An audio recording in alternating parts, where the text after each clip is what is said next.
The blood on Brenna Orel's hands would not wash away, no matter how hard she scrubbed them in the cold stream, and she knew it was not because the stain was real but because her clan had declared her cursed. She knelt by the water's edge in the darkening forest, her reflection rippling across the surface, showing her the face that had brought her to ruin.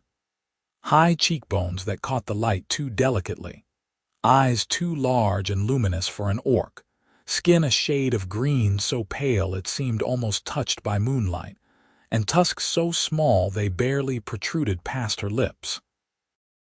Her mother had wept the day the clan elders first called Brenna beautiful, for beauty was a human word, a human curse, and no orc should ever be described with such weakness. The banishment had come 3 days ago, when the chieftain's son had tried to claim her as his mate, and she had refused him. He had flown into a rage, declaring before the entire clan that she had bewitched him with her unnatural appearance, that she carried human blood in her veins, despite both her parents being pure-blooded orcs. The elders had deliberated for less than an hour before pronouncing their judgment. Brenna was too different, too dangerous to the clan's purity, and she would be cast out into the human lands to find whatever fate awaited her there. Her mother had pressed a small bundle of dried meat and bread into her hands before the warriors escorted her beyond the territorial markers, and those had been the last kind hands to touch her. Now the food was gone, her feet were blistered and bleeding, and the sun was setting over unfamiliar hills. Brenna had walked south for days, avoiding human settlements because she knew what humans did to orcs who wandered into their lands.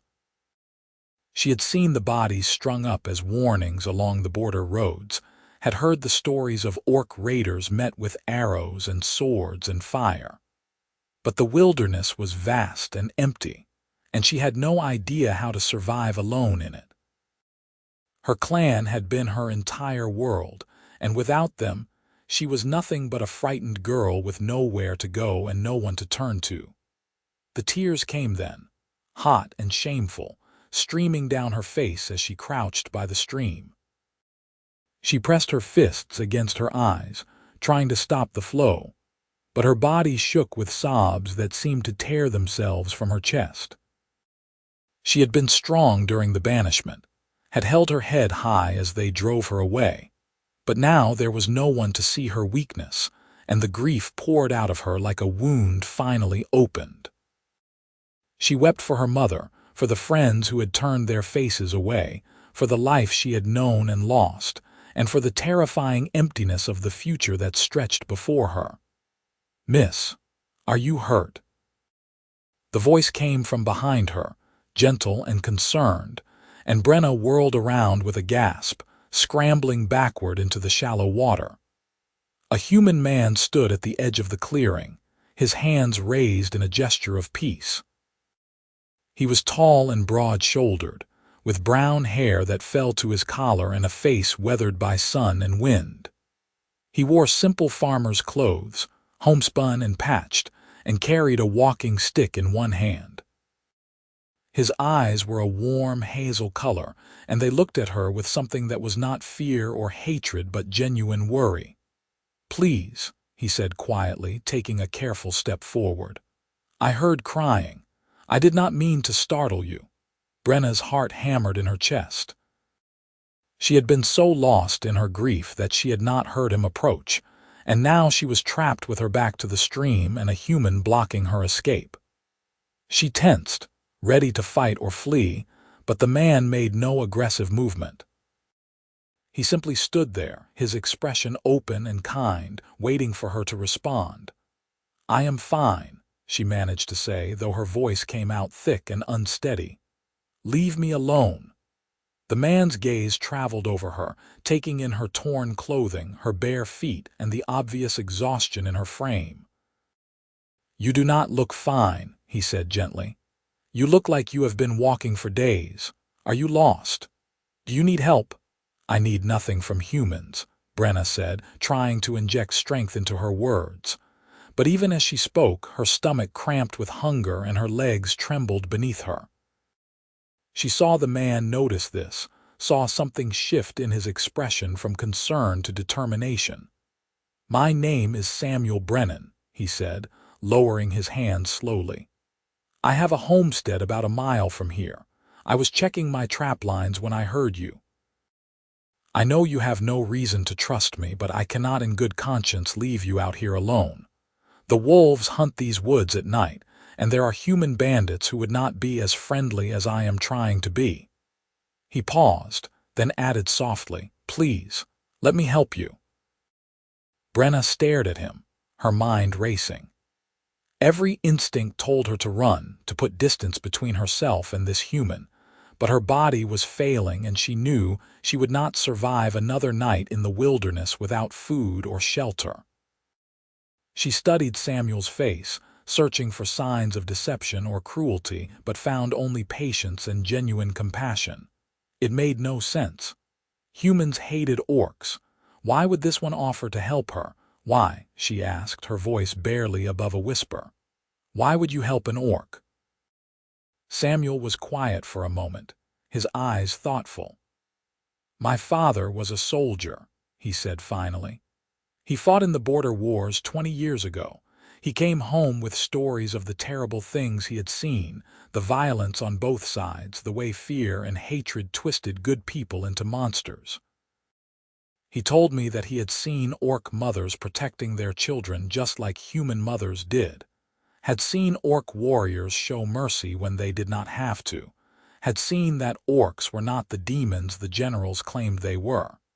He taught me to judge people by their actions, not their blood." Samuel's gaze held her steadily. "And right now, I see someone who needs help. That is all that matters to me." The sincerity in his words broke something open inside Brenna, and fresh tears spilled down her cheeks. She wiped them away roughly, ashamed to be crying in front of a stranger but unable to stop.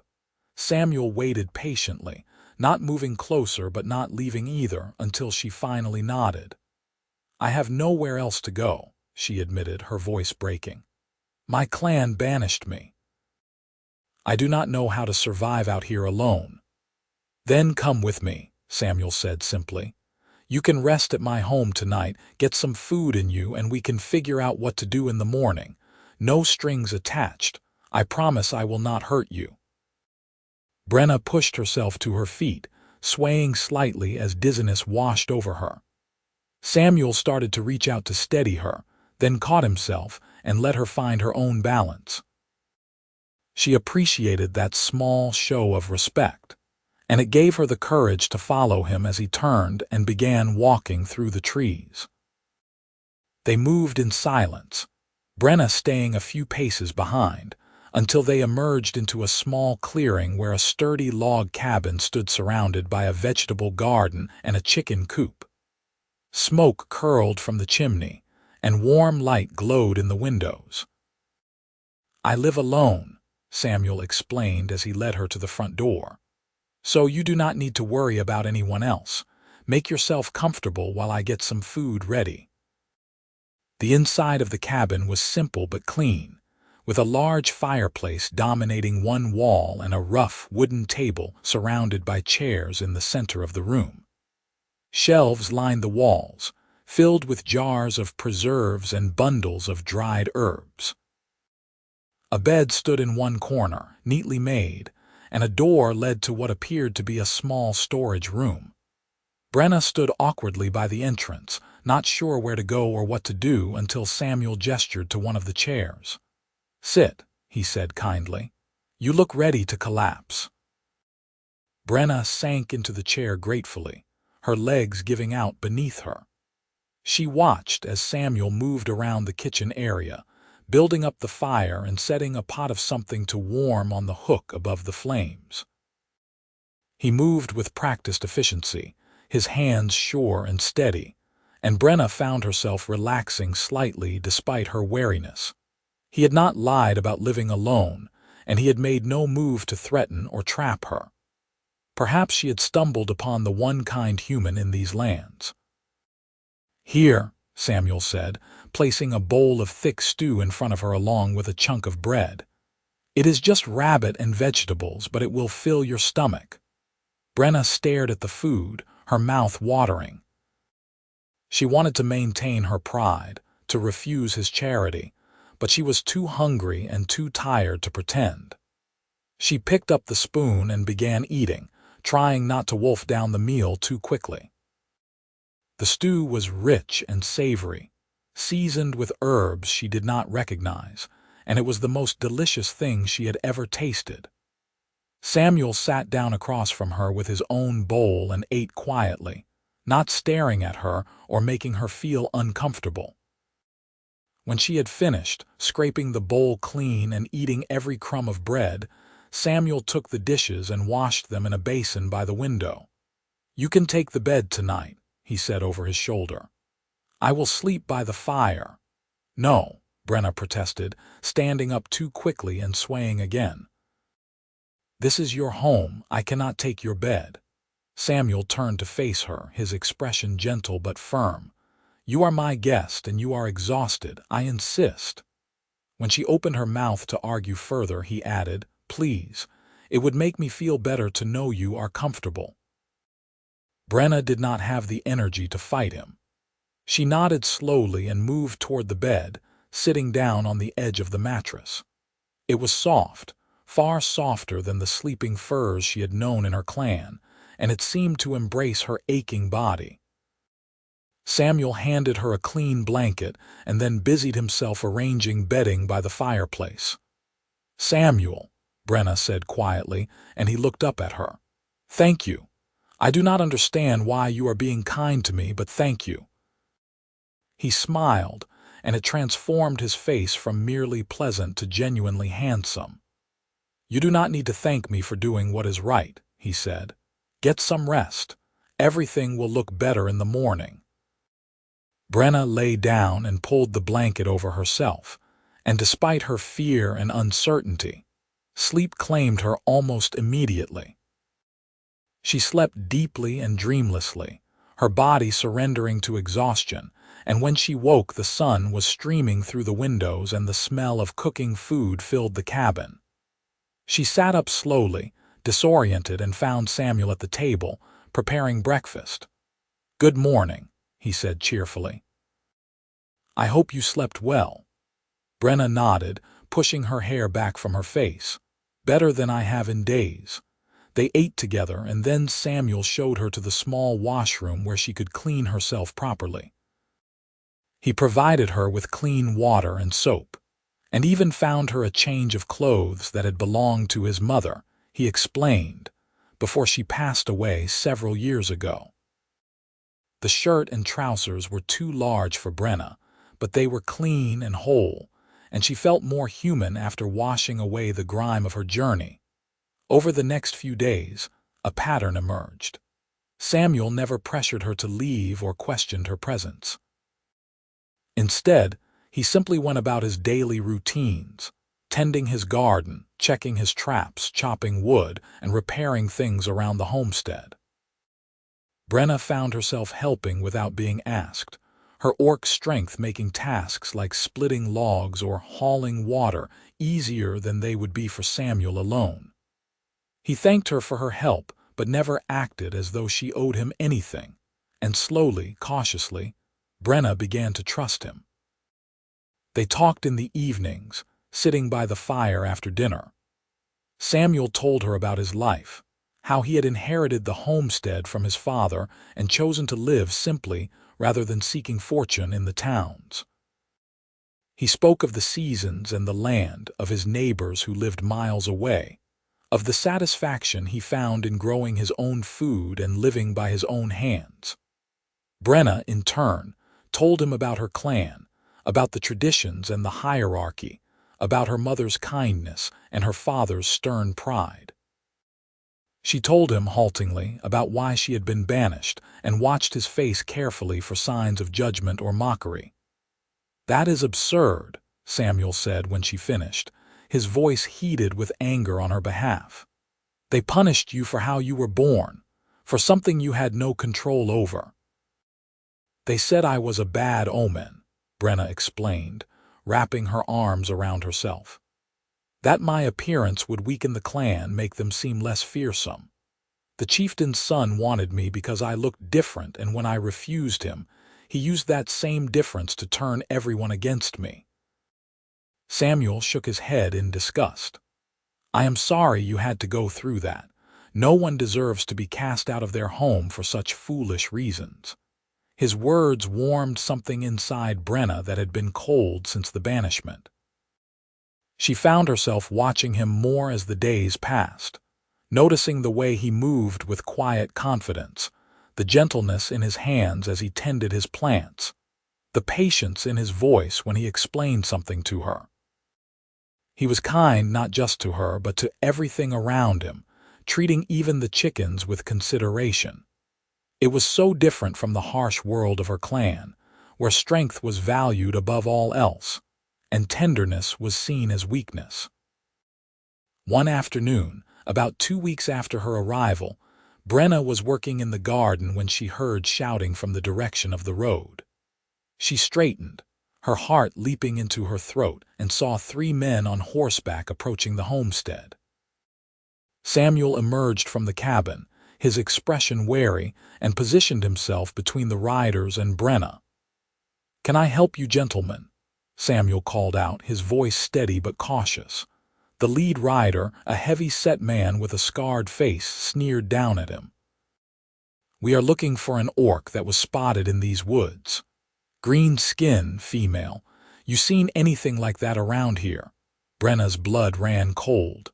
She started to move toward the cabin, hoping to hide, but one of the other riders spotted her and pointed. "There, that is her." Samuel spread his arms wide, blocking their view of Brenna. "She is under my protection," he said firmly. "She has done nothing wrong. Leave my property." The scarred man laughed, a harsh, ugly sound. "Your protection? Boy, that is an orc. They are vermin, good for nothing but killing. Step aside and let us do what needs doing." "No," Samuel said, and there was steel in his voice now. "This is my land, and I am telling you to leave. Now." The 3 riders exchanged glances, and Brenna saw their hands move toward the weapons at their belts. She acted without thinking, moving forward to stand beside Samuel. "I will go with them," she said quietly. "I do not want you to get hurt because of me." "You are not going anywhere with them," Samuel said, not taking his eyes off the riders, "and they are not going to hurt anyone. Are you?" This last was directed at the men, his voice challenging. The scarred man's face darkened with anger. "You would side with an orc over your own kind. You are a traitor and a fool." "I side with what is right," Samuel said. "And what you are planning is murder, not justice. There are laws in this land, even on the frontier. Touch her and I will make sure the magistrate hears about it." For a long moment, the tension hung thick in the air. Brenna could see the calculations running behind the scarred man's eyes, weighing the satisfaction of killing an orc against the trouble of dealing with witnesses and the law. Finally, he spat on the ground and yanked his horse's head around. "You are making a mistake," he growled. "Orcs are not worth dying for. Remember that when she puts a knife in your back." The 3 riders galloped away, leaving dust and menace in their wake. Samuel stood rigid until they were out of sight, then let out a long breath and turned to Brenna. "Are you all right?" Brenna was trembling, her hands clenched into fists. "You should not have done that. They could have killed you." "They could have killed you," Samuel corrected gently. "And I was not going to let that happen." "Why?" Brenna demanded, her voice rising with emotion. "Why are you risking so much for me? You do not owe me anything. You do not even know me." Samuel looked at her for a long moment, his hazel eyes searching hers. "I think I do know you," he said softly. "I have spent 2 weeks watching you work harder than you need to, always trying to repay me for simple kindness. I have seen how gentle you are with the animals, how carefully you tend the garden. I have heard your stories and your pain. I know you are good and decent and brave, and I know that letting those men take you would be wrong." He paused, then added, barely above a whisper, "And I think I am starting to care about you more than I probably should." Brenna's breath caught in her throat. She stared at him, unable to process what she had just heard. "You care about me?" "Yes," Samuel said simply. "I know it is complicated, and I know there are 100 reasons why we should not feel anything for each other, but I cannot help it. These past weeks with you have been the happiest I have had in years. You make me laugh, you challenge me, and you make this lonely homestead feel like a home again." Tears pricked at Brenna's eyes. "I care about you too," she whispered, "but I am afraid. Humans and orcs, we are not meant to be together. My clan would never accept it. Your people would never accept it. How could this possibly work?" Samuel stepped closer, his expression earnest. "I do not know," he admitted, "but I do know that I do not want you to leave. I want you to stay here with me, and we can figure out the rest as we go. I am not asking you to make any promises or commitments. I am just asking you to give us a chance." Brenna's heart was pounding so hard she thought it might burst from her chest. Every rational part of her mind screamed that this was impossible, that loving a human would only lead to more pain and rejection. But when she looked into Samuel's eyes, she saw only warmth and sincerity and hope. She saw a future that might actually be worth living. "I will stay," she said, her voice shaking. "I want to stay." Samuel's face broke into a brilliant smile, and he reached out slowly, giving her time to pull away. When she did not, he took her hands in his touch warm and gentle. "Thank you," he said. "You will not regret this, I promise." The weeks that followed were some of the best of Brenna's life. She and Samuel fell into an easy partnership, working together to maintain the homestead and prepare for the coming winter. They talked for hours each evening, sharing stories and dreams, learning about each other's worlds. Samuel taught her about human customs and beliefs, and she taught him about orc traditions and values. They found that their differences were not barriers but bridges, each offering the other a new perspective on life. The attraction between them grew stronger with each passing day, charged moments when their hands would brush or their eyes would meet across the table. Samuel was always respectful, never pushing, but Brenna could feel the tension building like a summer storm. She had never felt this way before, had never understood the concept of desire until she found herself watching the way Samuel's muscles moved beneath his shirt as he worked, or the way the firelight caught in his hair. One evening in late autumn, as they sat by the fire after dinner, Samuel cleared his throat nervously. "Brenna," he said, his voice uncertain, "I want to ask you something, but I do not want to make you uncomfortable."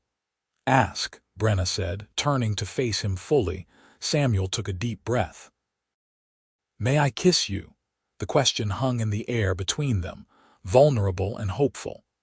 Brenna's heart raced as she looked at him, this kind, brave, wonderful man who had given her everything and asked for nothing in return.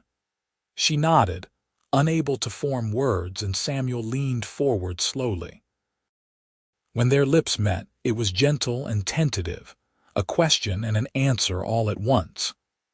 Brenna felt something inside her unlock, a warmth spreading through her entire body, and she pressed closer to him, deepening the kiss. When they finally pulled apart, both were breathing hard. "I love you," Samuel said, his voice rough with emotion. "I know it is fast and I know it is complicated, but I love you, Brenna." "I love you too," Brenna whispered, tears streaming down her face. "I never thought I would feel this way. I never thought anyone would want me like this." Samuel cupped her face in his hands, his thumbs wiping away her tears. "You are extraordinary," he said fiercely. "You are strong and beautiful and kind, and I am the luckiest man alive that you chose to stay with me." They spent that night wrapped in each other's arms, talking and kissing and simply holding each other. It felt like coming home, like finding a piece of herself that Brenna had not known was missing. For the first time since her banishment, she felt not just safe but truly happy. Winter came early that year, blanketing the homestead in snow and driving them indoors for days at a time.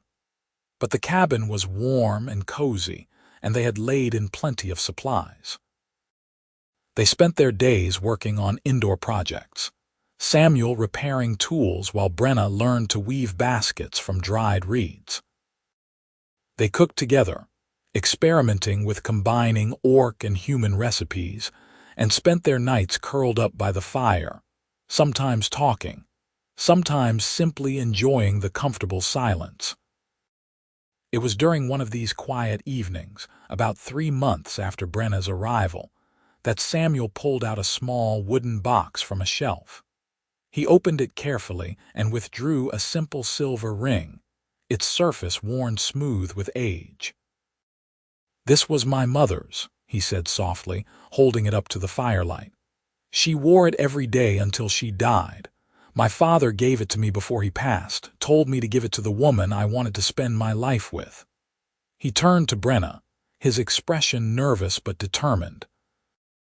"I know we have not been together very long, and I know there are going to be challenges ahead, but I cannot imagine my life without you in it. Brenna Orel, will you marry me?" Brenna stared at him, her mind reeling. Marriage was a human custom, but she understood the significance of what he was offering. He wanted to bind himself to her permanently, publicly, in front of whatever gods or laws governed his world. He was choosing her despite everything that made them different, despite all the obstacles they would face. "Yes," she breathed, her voice breaking. "Yes, I will marry you." Samuel's face lit up with joy, and he slipped the ring onto her finger.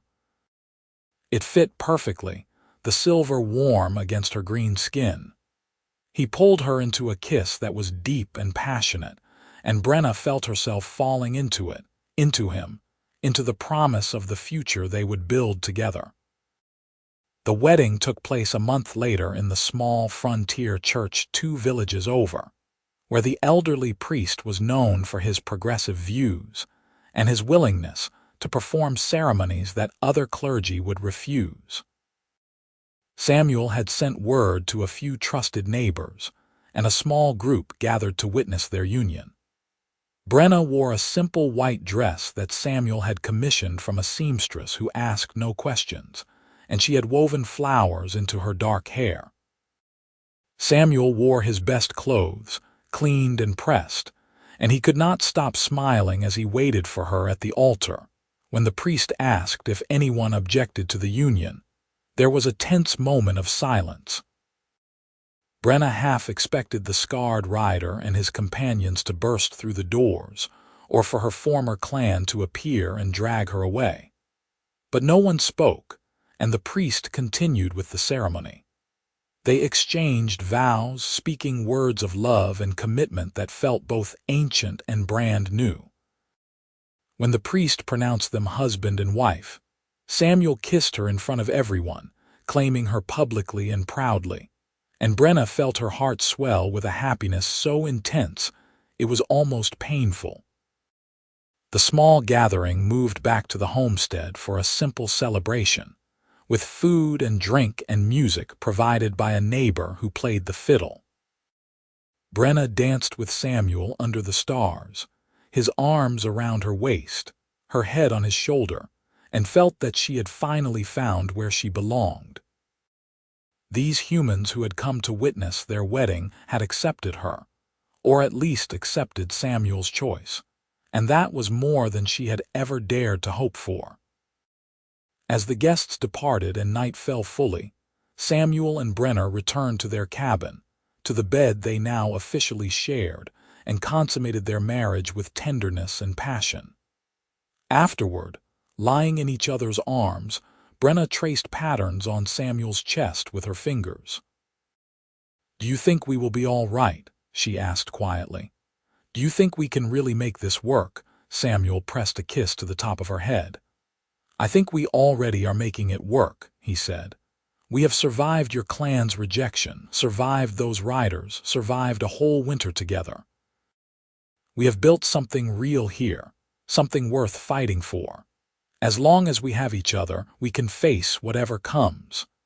Spring arrived with a riot of wildflowers and new green growth, and with it came news that changed everything. Samuel returned from a trip to the village with a letter, his expression troubled. "It is from the territorial governor," he explained, unfolding the paper. "There is going to be a peace summit between human and orc leaders, the first in 20 years. They are asking for people who have experience with both cultures to come and serve as translators and advisors." Brenna read over his shoulder, her heart beginning to race. "You want to go?" "I think we should go," Samuel corrected. "Both of us. You know both worlds, Brenna. You could help build bridges between humans and orcs. We could help show people that coexistence is possible." The idea was terrifying and exhilarating in equal measure. Brenna thought of her mother, still living with the clan that had cast her out. She thought of all the other orcs and humans who had been hurt by the endless cycle of fear and violence. If there was even a chance that she could make a difference, could prevent others from suffering as she had suffered, how could she refuse? "All right," she said finally. "We will go together." The journey to the territorial capital took 2 weeks, and when they arrived, Brenna was overwhelmed by the sheer size of the city and the crowds of people. Samuel stayed close to her side, his hand always within reach, offering silent support. They presented themselves to the governor's staff, and were assigned to work with a delegation of orc ambassadors who were traveling from the northern territories. Brenna's breath caught in her throat when the orc delegation arrived, and she saw her mother among them. The older woman's eyes went wide with shock and then filled with tears. They embraced fiercely, both sobbing, and Brenna's mother stroked her hair and murmured apologies over and over. "I am so sorry," her mother whispered. "I should have fought harder for you. I should never have let them send you away." "It is all right," Brenna said, pulling back to look at her mother's face. "If they had not banished me, I never would have met Samuel. I never would have found this happiness." Her mother looked over at Samuel, who stood a respectful distance away, and studied him carefully. Then she smiled, a real smile that crinkled the corners of her eyes. "He treats you well, better than I ever dreamed possible," Brenna confirmed. Over the next few weeks, as the summit progressed, Brenna worked tirelessly to facilitate communication between the human and orc delegations. She translated not just words but cultural contexts, helped both sides understand the fears and hopes that drove the other. Samuel worked alongside her, using his knowledge of human law and custom to help draft agreements that would protect both species' interests. The work was exhausting and often frustrating, with centuries of mistrust to overcome, but slowly, painfully, progress was made. Treaties were signed establishing neutral trading posts, agreeing to border protections, and creating systems for resolving conflicts without violence. It was not perfect, and it would not solve everything overnight, but it was a beginning. On the final night of the summit, there was a celebratory feast where humans and orcs mingled freely, many for the first time in their lives. Brenna stood with Samuel, watching as her mother laughed at something one of the human diplomats said, and felt tears prick her eyes. "We did it," she whispered. "We actually did it." Samuel wrapped his arm around her shoulders and pulled her close. "You did it," he corrected. "You were the bridge that made all of this possible." After the summit concluded, Brenna and Samuel returned to their homestead, but things were different now. Word of their work spread, and they found themselves hosting visitors regularly, both human and orc, who wanted to learn about building cross-cultural relationships. Their home became an unofficial embassy, a place where people from both species could meet and talk without fear. Brenna's mother visited several times, and on her third visit, she brought stunning news. The clan elders had formally revoked Brenna's banishment and issued a public apology, acknowledging that they had acted out of ignorance and fear.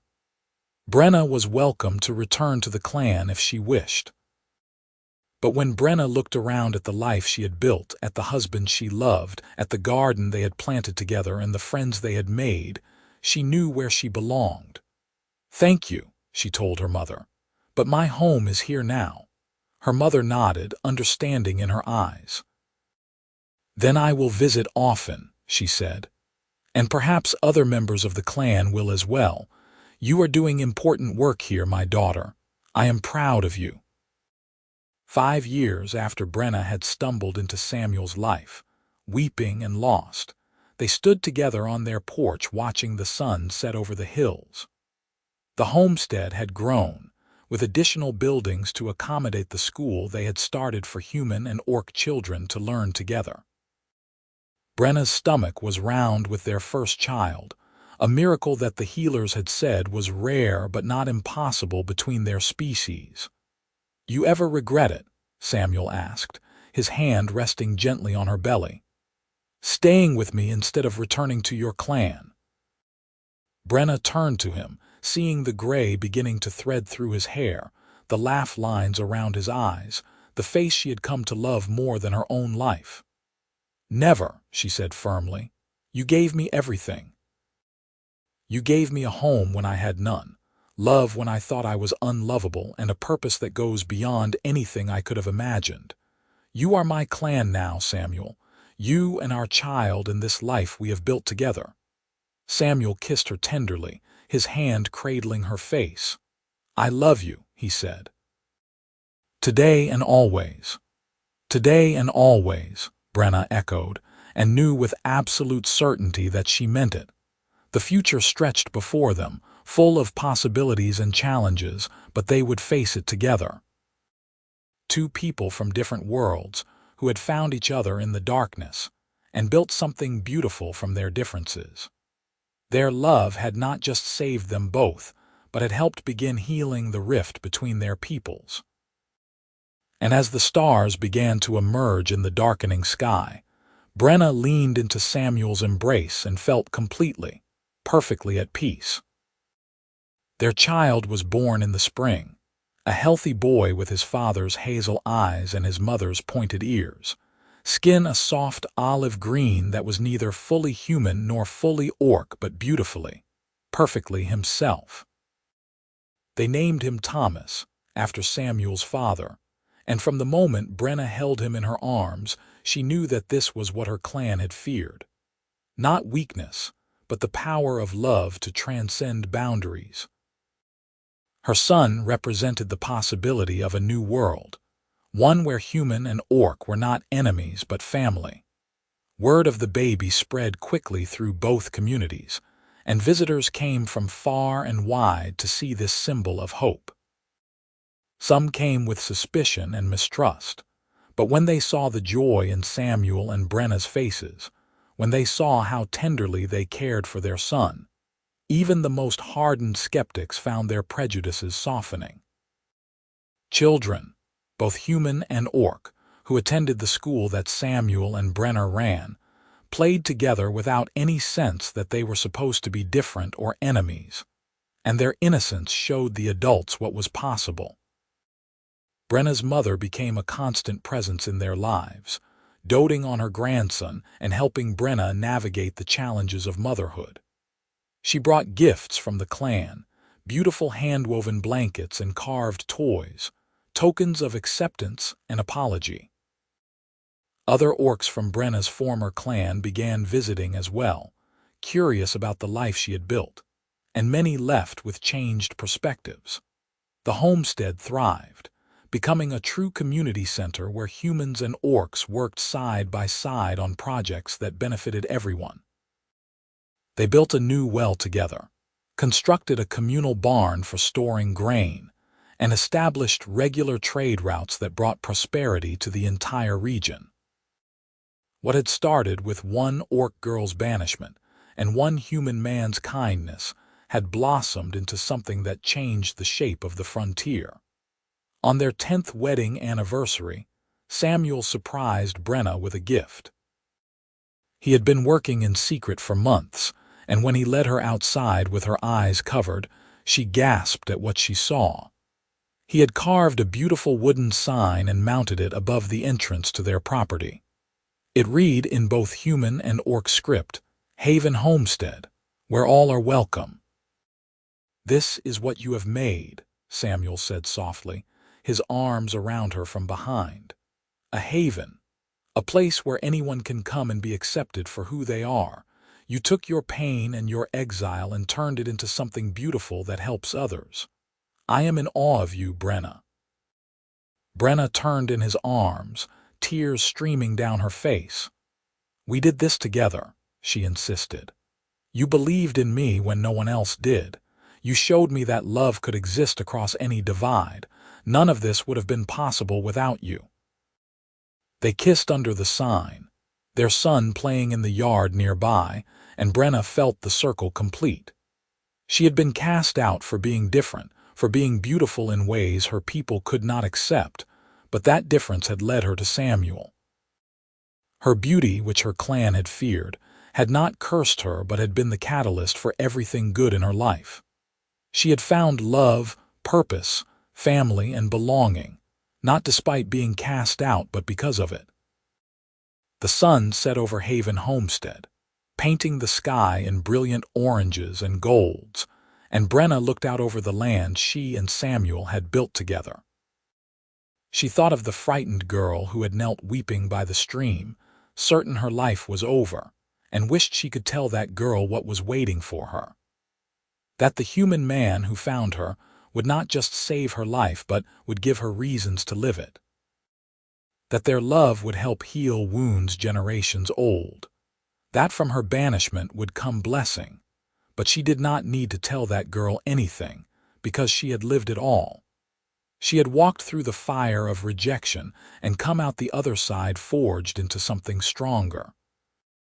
And now, standing in the home she had made with the man she loved, surrounded by the community they had built and the future they were shaping, Brenna knew one truth with absolute certainty.